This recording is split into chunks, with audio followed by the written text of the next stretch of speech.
하나님 말씀은 고린도전서 14장 1절로 25절 말씀입니다. 제목은 영적인 것을 사모하되 교회에 덕을 세우기 위하여 풍성하기를 구하라 라는 제목으로 말씀을 나누도록 하겠습니다. 바울은 고린도전서 13장 7절에 사랑은 언제까지나 떨어지지 아니하되 예언도 패하고 방언도 패하고 지식도 패하리라고 하면서 모든 은사와 직분은 이 땅에서 유한한 것이고 지나가는 것이라고 하면서 영원히 남는 것은 사랑이라고 증거하였습니다. 또한 하나님께서 주신 모든 은사와 직분들은 하나님의 부분적인 것만을 알 수 있을 뿐이고 온전하신 하나님이 친히 오시기 전까지는 모든 것이 거울로 보는 것 같이 희미한 것이라고 하였습니다. 고린도전서 13장 9절로 11절에 보면 우리는 부분적으로 알고 부분적으로 예언하니 온전한 것이 올 때에는 부분적으로 하던 것이 패하리라. 내가 어렸을 때에는 말하는 것이 어린 아이와 같고 깨닫는 것이 어린 아이와 같고 생각하는 것이 어린 아이와 같다가 장성한 사람이 되어서는 어린 아이의 일을 버렸노라. 하나님께서는 우리가 이 땅에서 무슨 은사를 가지고 있었느냐에는 별 관심이 없으십니다. 또한 얼마나 높은 자리에 있었고 무슨 일을 그렇게 대단하게 했느냐도 중요한 관심의 대상이 아니십니다. 그러한 은사와 직분과 사역들은 이 땅에 사는 동안 단지 하나님의 구원의 섭리 속에서 그렇게 시간표에 맞게 쓰임 받았을 뿐이고 다 지나가는 것들이기 때문입니다. 하나님께서 우리에게 주신 가장 귀한 축복은 언제까지 떨어지지 않고 영원히 남는 것에 있었습니다. 결국 우리가 하나님 앞에 서게 될 때 하나님께서 유일하게 확인하실 것이 바로 그것 하나이기 때문에 그렇습니다. 하나님이 확인하신 것, 그 손에 우리가 무엇을 쥐고 가겠습니까? 하나님께 나아갈 때는 은사는 없대요. 직분이라는 사람들을 볼 때는 드러나 보이는 그런 것은 하나도 없대. 다 껍데기였대요.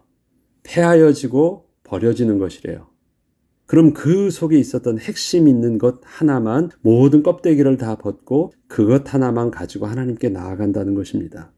이 때문에 바울이 강조하는 것처럼 사랑이 없으면 아무것도 아니라는 것은 단지 우리가 사랑의 마음을 품고 그러한 은사와 직분을 감당해야만 한다는 것을 뜻하는 것이 아니라 그 은사와 직분들이 하나님의 사랑 때문에 우리에게 주어진 것임을 알고 있느냐는 것을 먼저 알게 한 것입니다.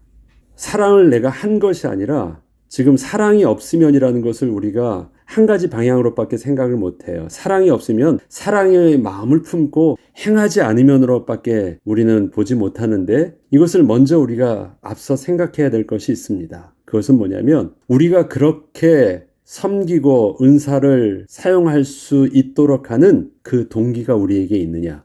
그건 뭐냐면 우리가 먼저 하나님께 받은 그 사랑이 있느냐 없느냐를 하나님은 먼저 확인하신다는 것입니다.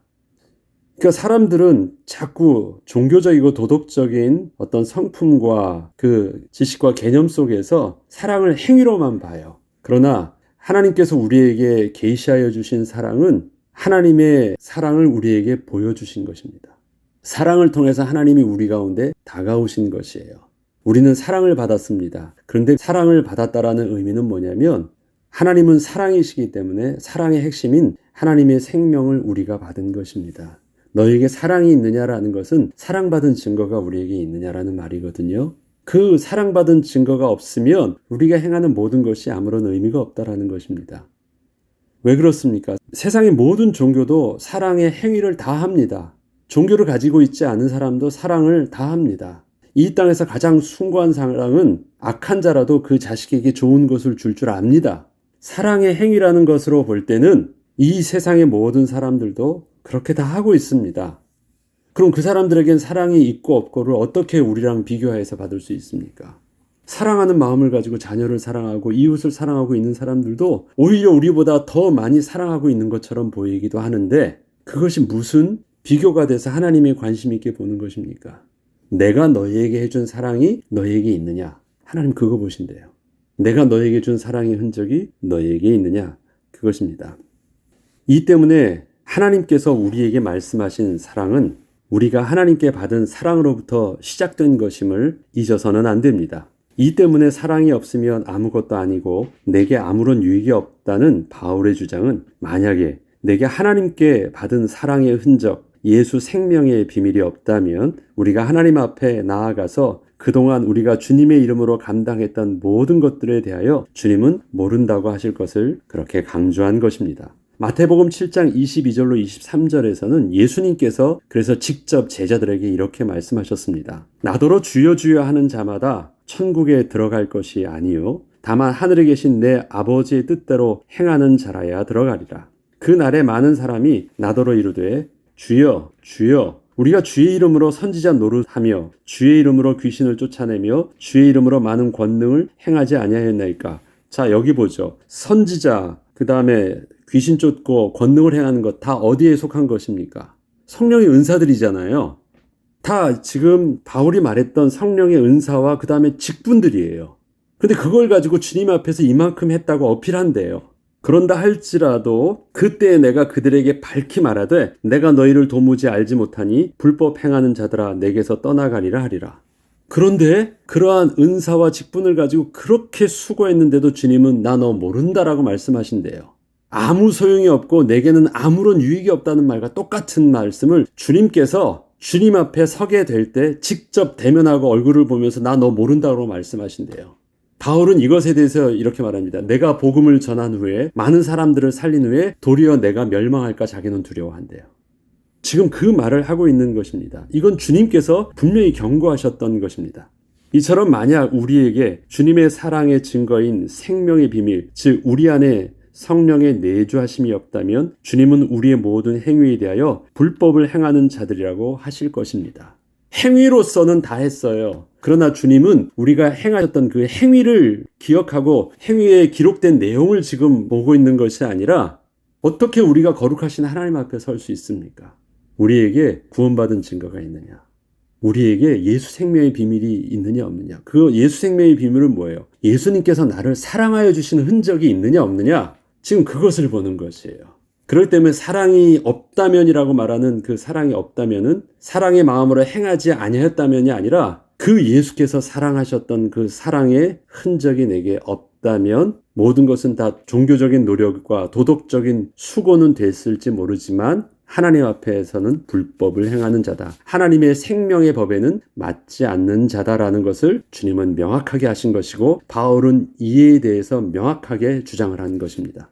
하나님께서는 우리에게 서로 사랑하라고 하실 때 언제나 그 사랑의 근거와 모델을 먼저 예수 그리스도를 통하여 당신이 친히 보여주신 사랑의 모습을 통하여 말씀해 주셨습니다. 요한일서 4장 7절로 11절에는 사랑하는 자들아 우리가 서로 사랑하자. 사랑은 하나님께 속한 것이니. 자, 왜 사랑은 하나님께 속했다고 할까요? 우리마다 다 사랑한다는 기준이 있잖아요. 그리고 나는 그 사랑으로 충심을 다해서 내 나름대로 다 하고 있잖아요. 사랑을. 근데 그런 사랑 말고 하나님께 속한 그 사랑, 하나님께서 우리에게 보여주셨던 사랑, 바로 그 사랑의 기준과 그 속한 사랑의 내용 속에서 서로 사랑하라는 말씀을 하시는 것입니다. 너의 잘난 멋대로 그렇게 하는 것이 아닙니다. 그래서 사랑은 하나님께 속한 것이니 사랑하는 자마다 하나님으로부터 나서 하나님을 알고 자, 사랑하는 자마다 어떻게 해요? 하나님께로 받은 그 생명의 비밀 안에서 그 힘을 가지고 그 동기를 가지고 서로 사랑하는 것입니다. 또 이렇게 사랑하지 아니하는 자는 하나님을 알지 못하나니 이는 하나님은 사랑이심이라. 하나님의 사랑이 우리에게 이렇게 나타난 바 되었으니 하나님이 자기 독생자를 세상에 보내심은 그로 말미암아 우리를 살리려 하심이라. 하나님의 사랑이 우리에게 어떻게 나타나셨다라는 것입니까? 예수 그리스도를 통해서 나타내셨는데 예수 그리스도를 통해서 나타내신 사랑의 모습은 뭐예요? 우리가 예수를 주로 고백하고 하나님을 아바 아버지로 고백하게 된 것이에요. 다시 말해서 우리가 살게 된 것이에요. 우리가 산 자가 된 것이에요. 내가 사랑을 받았다. 예수님께 사랑해 주셨다는 그 행위가 중요하지 않고요. 예수님의 사랑이 우리에게 생명이 살아나는 증거로 나타난 것입니다. 그래서 우리는 뭐예요? 하나님의 사랑에, 예수님의 사랑의 결정체입니다. 그렇다면 예수님의 사랑은 어떤 사랑입니까? 희생하시는 사랑이십니까? 우리를 살리시는 사랑입니까? 사람들이 착각하는 것은 예수님께서 십자가에 죽으시는 자기의 생명을 다하시기까지 그렇게 죽으셨다. 우리가 그 사랑을 본받는다라고 할 때 희생을 본받는다고 해요. 아니에요. 희생은 나라를 위해서 의롭게 희생한 죽은 사람들도 많고요. 자기 자녀를 위해서 부모가 생명을 대신하는 경우도 많아요. 의로움으로 한다면, 헌신한다고 하면 이 땅에서도 친구를 위해서 혹시 죽을 수도 있고, 국가를 위해서 죽을 수도 있고, 자식을 위해서도 죽을 수 있어요. 예수님의 사랑이 그러한 숭고한 사랑인가요? 아니에요. 희생하는 사랑이 아니라 이 땅에 있는 모든 사랑을 통해서도 결코 근접할 수 없는 예수님의, 하나님의 유일한 사랑의 비밀은 무엇입니까? 허물과 죄로 죽은 우리를 살리시는 사랑을 예수님께서 하신 사랑의 유일한 것입니다. 살리는 사랑을 하셨다는 것입니다. 사랑은 여기 있으니 우리가 하나님을 사랑한 것이 아니요 하나님이 우리를 사랑하사 우리 죄를 속하기 위하여 화목제물로 그 아들을 보내셨습니다. 사랑하는 자들아, 하나님이 이같이 우리를 사랑하셨은즉, 자, 이것이 중요합니다. 이같이 우리를 사랑하셨다. 유일하게 우리를 살리실 수 있는 그 길을 선택하신 것, 살리는 사랑을 하셨은즉 우리도 서로 사랑하는 것이 마땅하도다. 그 같은 사랑을 우리가 하는 것이 마땅하도다. 하나님께서는 그 같은 사랑을 할 수 있도록 교회에 성도를 온전케 하기 위해서 각자에게 무엇을 주셨어요? 은사와 직분을 주셨잖아요. 그래서 그 은사와 직분들을 가지고 교회를 이루게 하셔서 그 교회를 통해서 서로를 온전케 하게 하셨어요. 그 은사와 직분을 통해서 서로를 살릴 수 있도록 하게 하신 것입니다. 너희를 사랑한 같이 너희도 그렇게 사랑하라라는 것입니다. 이처럼 사랑은 하나님 자신이시고 이 땅에 사람의 몸을 입고 오신 예수 그리스도이십니다. 그리고 성령을 통하여 우리 안에 각자에게 주신 은사와 직분을 통하여 죽었던 영혼을 살리는 생명의 비밀이 되게 하여 주셨습니다. 바울은 14장을 시작하면서 사랑을 추구하며 신령한 것들을 사모하되, 사랑에 대해서는 추구한다. 영어 표현으로 하면 follow, 그 길을 따르라고 하고 있고, 신령한 것들에 대해서는, 은사에 대해서는 아주 갈급하고 간하게 원하라고 합니다. 특별히 예로 들었는데 그 신령한 은사에 대해서 예언을 하려고 하라라고 말하고 있습니다. 이는 사랑은 주님이 몸소 보여주신 사랑의 길을 따르라는 것이었고, 하나님이 주신 은사는 온전히 사모함으로 받으라는 것을 뜻합니다. 그리고 특별히 은사 중에서 예언 얻기를 사모하라고 한 것입니다. 이처럼 바울은 앞서 말했던 대로 사랑은 가장 좋은 길로서 제시하고 있고, 예언은 더 큰 은사들 중에 하나로 제시하고 있습니다.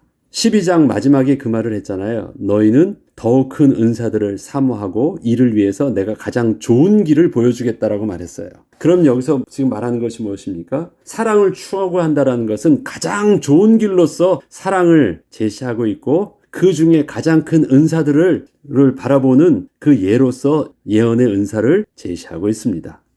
바울은 예언의 은사를 사모하라고 권면을 할 때 방언과의 비교를 통하여 둘 다 신령한 은사가 맞지만, 방언은 사람들이 알아듣지 못하는 것이고 예언은 사람들이 알아들을 수 있는 것으로 말하고 있습니다. 또한 바울은 예언이 방언보다 낫다고 하고, 그 나은 것에 대하여 어느 것이 더 신령한가에서 그 비교 기준을 삼지 않고 어느 은사가 교회에 유익하며 교회의 덕을 세우는가에 대한 기준으로 보며 말하였습니다. 바울은 방언은 하나님에게 하는 것이고 예언은 사람에게 하는 것으로 예언을 통하여 사람들에게 덕을 세우며 권면하며 위로하는 것이라고 설명을 합니다. 이 때문에 방언을 말하는 자는 자기의 덕을 세우고 예언을 하는 자는 교회의 덕을 세우는 것이라고 말을 합니다.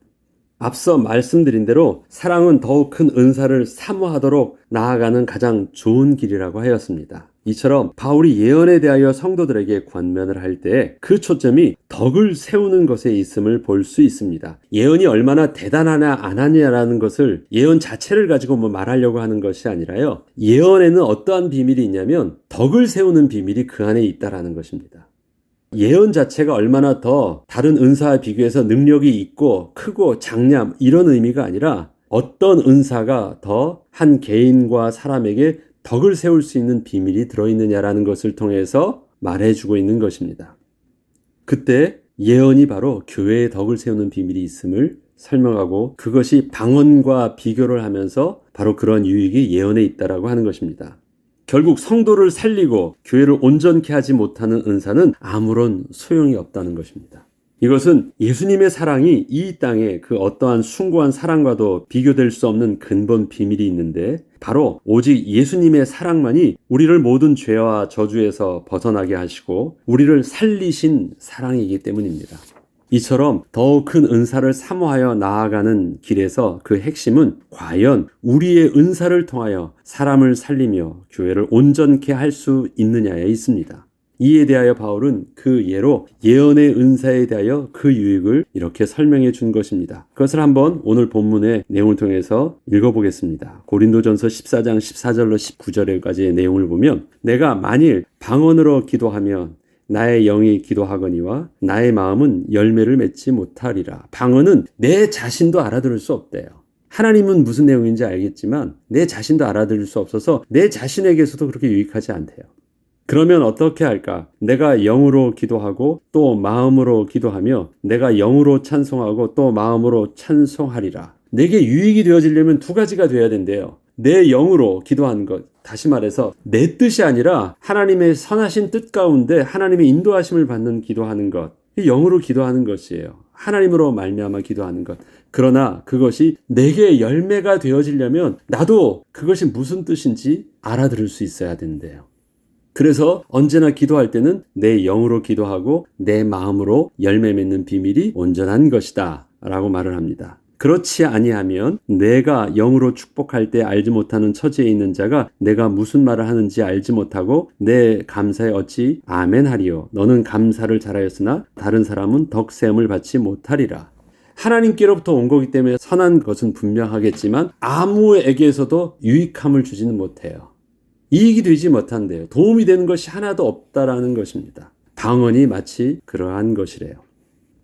내가 너희 모든 사람보다 방언을 더 말함으로 하나님께 감사하노라. 그러나 교회에서 내가 남을 가르치기 위하여 깨달은 마음으로 5마디 말을 하는 것이 1만 마디 방언으로 말하는 것보다 나으리라. 바울은 이렇게 말합니다. 많은 성도들이 자기를 볼 때 굉장히 영적 지도자로서 신령한 것으로 인정을 하고 또 바울은 그만큼 많은 기도를 하면서 방언을 하기도 한대요. 자기는 하나님께 받은 은사 자체로는 감사하대요.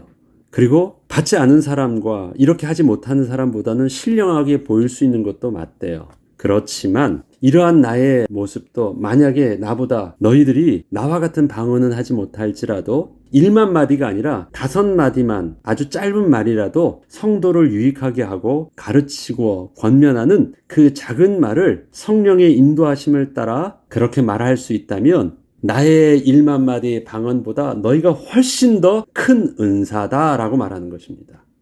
지금 앞에 보면은 은사와 직분을 말하잖아요. 어떤 사람에게는 사도요, 어떤 사람에게는 선지자요, 어떤 사람에게는 가르치는 자요, 또 능력 행하는 자요, 또 병 고치는 은사가 있다라고 말을 하고 있잖아요. 그렇지만 이러한 모든 것들은 마치 크고 작음이 있어 보이고 대단한 능력이 있고 없고로 보이지만 그 안에 뭐가 없다면, 성도를 유익하는 비밀이 없다면 아무것도 없는데, 비록 그렇게 높은 것은 내가 사도요, 선지자처럼 높은 곳에 있는 것처럼 보이지만 이것이 성도를 유익함 속에서 쓰임받지 못하면 유익하기를 위해서 섬기고 있는 너의 그 작은 은사가 오히려 더 하나님 앞에서는 큰 은사다라고 말하는 것입니다. 이게 뭐예요? 이게 주님이 우리에게 주셨던 사랑의 기준을 가지고 보면 그렇다는 것입니다. 주님은 바로 그 사랑의 기준을 가지고 우리를 판단하시고 그것을 가지고 높은 자로 우리를 인정해 주시고 보내신다라고 말씀을 하는 것입니다. 이처럼 방언은 개인적으로 하나님과 자신과의 관계에서 자기 만족은 줄 수 있다고 합니다. 그러나 그러한 자기만의 개인적 영성은 아무런 의미가 없다고 합니다. 하나님을 사랑하는 것과 내 이웃을 내 몸과 같이 사랑하는 것은 불가분의 관계이기 때문에 그렇습니다.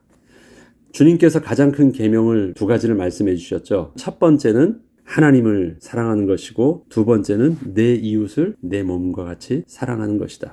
이것이 율법이요 강령이라고 말씀하십니다. 그런데 이것이 둘이 나는 하나님만 사랑합니다 라고 말하는 것, 방언은 그러한 것이래요. 그렇게 아무런 유익이 없대요. 이것이 불가분의 관계처럼 떨어지지 않고 동시에 되어질 때 그것이 온전한 은사의 비밀이 된다고 말한 것입니다. 바울은 방언과 예언을 서로 비교함에 있어서 얼핏 보면 방언이 더 대단해 보이고 영성 있게 보이는 것처럼 말하고 있습니다. 그러나 1만 마디의 방언보다 비록 그 말은 5마디의 짧은 말이라 할지라도 성도를 유익하게 하고 위로함을 주며 가르치기 위한 것이라면 그것이 훨씬 낫다고 합니다.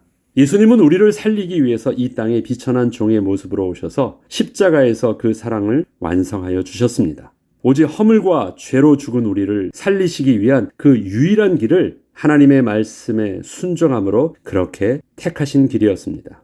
바울은 예언을 더욱 큰 은사로 말하고 있는 것이 아닙니다. 모든 은사들이 그보다 더 귀하고 크게 인정받고 쓰임받을 수 있는 비밀을 예언이라는 은사로 설명을 하고 있을 뿐입니다. 이 때문에 바울은 덕에 대하여 말하면서 이렇게 권면을 하는 것입니다. 형제들아, 지혜에는 아이가 되지 말고 악에는 어린 아이가 되라. 지혜에는 장성한 사람이 되라.